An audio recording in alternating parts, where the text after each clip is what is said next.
ಕೊಲೆಯಾಗಿದ್ದ ಬಾಲಕನ ಸಮಾಧಿಯನ್ನ ಕೆಡವಿದ್ದಾರೆ ದುಷ್ಕರ್ಮಿಗಳು.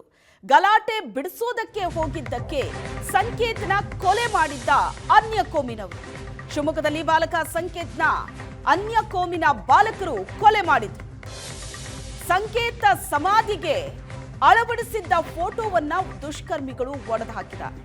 ಸಂಕೇತ ತಂದೆ ಕುಮಾರ್ ತುಂಗಾನಗರ ಪೊಲೀಸ್ ಠಾಣೆಗೆ ದೂರು ಕೊಟ್ಟಿದ್ದಾರೆ. ನನ್ನ ಮಗ ಸತ್ತ ಮೇಲೂ ಸಮಾಧಿಯನ್ನ ಹಾಳು ಮಾಡಿದ್ದಾರೆ ಅಂತ ನೋವಿನ ಮಾತಾಡಿದ್ದಾರೆ ಸಂಕೇತ ತಂದೆ. ಇವತ್ತು ಮಗನ ಸಮಾಧಿಗೆ ಹೂವಿನ ಹಾರ ಹಾಕಿ ಪೂಜೆ ಮಾಡಬೇಕು ಅಂತ ಇದ್ವಿ, ಅಷ್ಟರಲ್ಲಿ ಇಂಥ ದುರ್ಘಟನೆ ನಡೆದಿದೆ. ಪೊಲೀಸರಿಗೆ ದೂರು ಕೊಟ್ಟಿದ್ದೀನಿ. ಮಗನ ಫೋಟೋ ಇದ್ದ ಸಮಾಧಿಯ ಒಂದು ಭಾಗವನ್ನೇ ಒಡೆದು ಹಾಕಿದ್ದಾರೆ. ಯಾಕೆ ಇಂಥ ದುಷ್ಕೃತ್ಯ ಮಾಡ್ತಾರೆ? ಅವರಿಗೆ ಏನು ಮಾಡಿದ್ದೀವಿ? ನಮ್ಮ ಮೊಮ್ಮಗ ಸತ್ತ ಮೇಲೆ ಸಮಾಧಿಯಲ್ಲಿ ನೆಮ್ಮದಿಯಾಗಿರೋದಕ್ಕೆ ಬಿಡ್ತಾ ಇಲ್ಲ.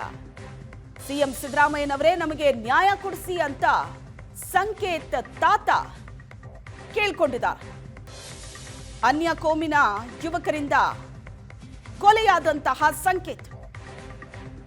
ಸಂಕೇತ ಸ್ನೇಹಿತ ಮತ್ತು ಅನ್ಯ ಕೋಮಿನ ಯುವಕರ ನಡುವೆ ಗಲಾಟೆ ನಡೀತಾ ಇತ್ತು. ಅದನ್ನ ಬಿಡಿಸೋದಕ್ಕೆ ಅಂತ ಹೋದ ಸಂಕೇತ್ನನ್ನ ಕೊಲೆ ಮಾಡಿದ್ರು. ಆತನ ಸಮಾಧಿ ಇದು, ಸಂಕೇತ ಸಮಾಧಿಯನ್ನ ಯಾರೋ ದುಷ್ಕರ್ಮಿಗಳು ಒಡೆದು ಹಾಕಿದ್ದಾರೆ. ಸಂಕೇತ ತಂದೆ ದೂರು ಕೊಟ್ಟಿದ್ದಾರೆ ಇದ್ರ ಬಗ್ಗೆ. ಸತ್ತ ನಂತರವೂ ಕೂಡ ನೆಮ್ಮದಿಯಾಗಿರೋದಕ್ಕೆ ಬಿಡ್ತಾ ಇಲ್ಲ. ಮಗನ ಸಮಾಧಿಯನ್ನ ಒಡೆದು ಹಾಕಿದ್ದಾರೆ. ಇವತ್ತು ಮಗನ ಸಮಾಧಿಗೆ ಹೂವಿನ ಹಾರ ಹಾಕಬೇಕು ಅಂದ್ಕೊಂಡಿದ್ವಿ, ಅಷ್ಟರಲ್ಲಿ ಈ ದುರ್ಘಟನೆ ನಡೆದಿದೆ ಅಂತ ಸಂಕೇತ್ ತಂದೆ ಕಣ್ಣೀರು ಹಾಕಿದ್ದಾರೆ. ಪೊಲೀಸರಿಗೆ ದೂರು ಕೊಟ್ಟಿದ್ದಾರೆ.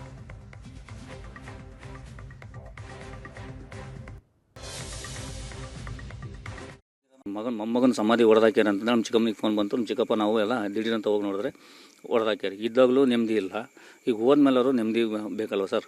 ಅದೇ ರೀತಿ ನಾನು ಇದರ ಡಿಪಾರ್ಟ್ಮೆಂಟಿಗೆಲ್ಲ ಪ್ರಶಾಂತ್ ಅಣ್ಣರಿಗೆ ಅವರಿಗೆಲ್ಲ ಪೊಲೀಸ್ನವ್ರಿಗೆ ಸರ್ಗಳಿಗೆಲ್ಲ ಫೋನ್ ಮಾಡಿ ಹೇಳಿದ್ಮೇಲೆ ಅವರೆಲ್ಲ ಬಂದರು. ಬಂದಾದಮೇಲೆ ಅವರ ಮುಖಾಂತರ ಹೋಗಿ ನಾನು FIR ತುಂಗಾನಗರ ಪೊಲೀಸ್ ಸ್ಟೇಷನಲ್ಲಿ ಹೋಗಿ FIR ಮಾಡ್ತಿದ್ದೀನಿ. ಆನಂತರ ಅದೇನು ಯಾರು ದುಷ್ಕರ್ಮಿಗಳಿದಾರೋ ಅವರಿಗೆ ತಕ್ಕ ಶಿಕ್ಷೆ ಆಗ್ಬೇಕು ಸರ್, ಅಷ್ಟೇ. ಗೋರಿ ಹಿಂದ್ಗಡೆ ಏನು ಫೋಟೋ ಹಾಕಿದ್ನೋ ಅದೆಲ್ಲ ಕಲ್ಲು ತಗೊಂಡು ಜಡ್ಜಿ ಎಲ್ಲ ಬುಕ್ಣಿ ಮಾಡಿ ಹಾಕ್ಯಾರ ಹಿಂದ್ಗಡೆ ಇದೆಲ್ಲ ಪೂರ ಫೋಟೋನು ಹೊಡೆದಾಕ್ಯಾರ. ಹಿಂದ್ಗಡೆ ಗ್ರಾನೈಟ್ ಏನು ಹಾಕಿದೆ, ಹಿಂದ್ಗಡೆ ಗ್ರಾನೈಟ್ ಎಲ್ಲ ಬುಕ್ಣಿ ಮಾಡಿ ಹಾಕ್ಯಾರ. ಅದು ಯಾರಾಗಿರಲಿ ಅವ್ರಿಗೆ ಶಿಕ್ಷೆ ಆಗಬೇಕು, ನನಗೆ ನ್ಯಾಯ ಬೇಕು ಸರ್, ಅಷ್ಟೇ. ಸುತ್ತಮುತ್ತ ಏನೂ ಮಾಡಿಲ್ಲ, ಹಿಂಭಾಗ ಮಾತ್ರ ಡೈಲಿ ಹೋಗೋದು, ನೀರು ಹಾಕೋದು, ಊದ್ಬತ್ತಿ ಹಚ್ಚೋದು ಎಲ್ಲ ಮಾಡೋದು ಬರ್ತಾಯಿದ್ವಿ ನಾವು ಸರ್. ಅದೇ ಗೊತ್ತಾಗ್ತಲ್ಲ ಸರ್ ಯಾರು ಮಾಡ್ತಾ ಇದಾರೋ. ಅದು ಏನಾದ್ರು ನಮ್ಮ ಮೇಲೆ ದ್ವೇಷ ಇದ್ದರೆ ನಮ್ಮನೆ ಹೊಡೆದಾಗ ಕೇಳಿ ಸರ್, ಡೈರೆಕ್ಟ್ ಬಂದ್ಬಿಟ್ಟು ಈ ಥರ ಚಿತ್ರ ಹಿಂಸೆ ಕೊಟ್ಟು ರೋದನೆ ಕೊಡೋದಕ್ಕಿಂತ ನಮ್ಮನ್ನೇ ಹೊಡೆದಾಗ್ಬಿಟ್ರೆ ನಾವು ನೆಮ್ಮದಿಗೆ ಇದ್ಬಿಡ್ತೀವಿ ಕಡೆ.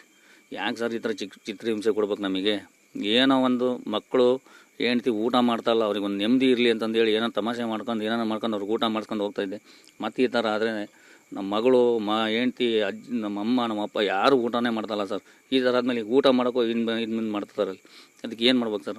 ಹಾಗಾಗಿ ನಮ್ಮ ಪೊಲೀಸ್ ಇಲಾಖೆಯವರೆಲ್ಲರೂ ಸೇರಿಕೊಂಡು ನಿಮಗೆ ನ್ಯಾಯ ಒದಗಿಸ್ಕೊಡ್ತೀನಿ ಅಂತ ಹೇಳಿದ್ದಾರೆ. ಅದೇ ರೀತಿ ನಾನು ಅವ್ರ ಮೇಲೆ ನಂಬಿಕೆ ಇಟ್ಟು ನಾನು ಸುಮ್ಮನೆ ಇದ್ದೀನಿ ಸರ್. ಮೊಮ್ಮಗನ ಸಮಾಧಿ ಹೊಡೆದಾಕ್ಯಾರ ಅಂತ ನಮ್ಮ ಚಿಕ್ಕಮ್ಮನಿಗೆ ಫೋನ್ ಬಂತು. ನಮ್ಮ ಚಿಕ್ಕಪ್ಪ ನಾವು ಗೋರಿ ಕಟ್ಟಿದ್ವಿ, ಮೊಮ್ಮಗನ ಹೊಸ ಗೋರಿ ಕಟ್ಟಿ ಅಮ್ಮಮ್ಮ ಇಲ್ಲೇ ನೋಡ್ಕೊಂಡು ಹೋಗಿ ಬೆಳಗ್ಗೆ ಸಂಜೆ ನೋಡ್ಕೊಂಡು ಹೋಗೋಣ ಅಂತ ಇಲ್ಲಿ ಗೋರಿಗೆ ಮಾಡಿದ್ವಿ. ಆದರೆ ಇವತ್ತು ಏನು ಮಾಡಿದೆ ಅಂದರೆ ಈ ಗೋರಿನ ಹೊಡೆದಾಕ್ಯಾರ ಅಂದರೆ ನಾವು ಯಾವ ರೀತಿಯಲ್ಲಿ ನಾವು ಬದುಕಬೇಕು ಹೇಳ್ರಿ.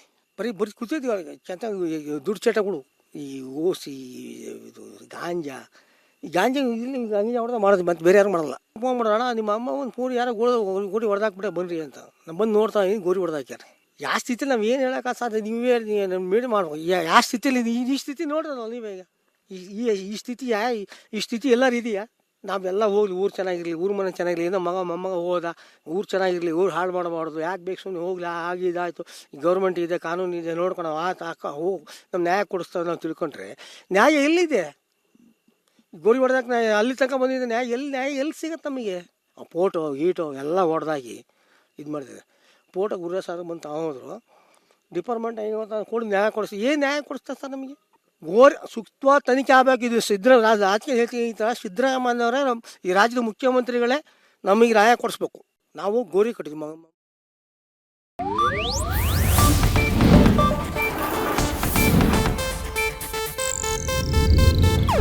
ಇದು ಏಷ್ಯಾನೆಟ್ ನ್ಯೂಸ್ ನೆಟ್ವರ್ಕ್ ಪ್ರಸ್ತುತಿ.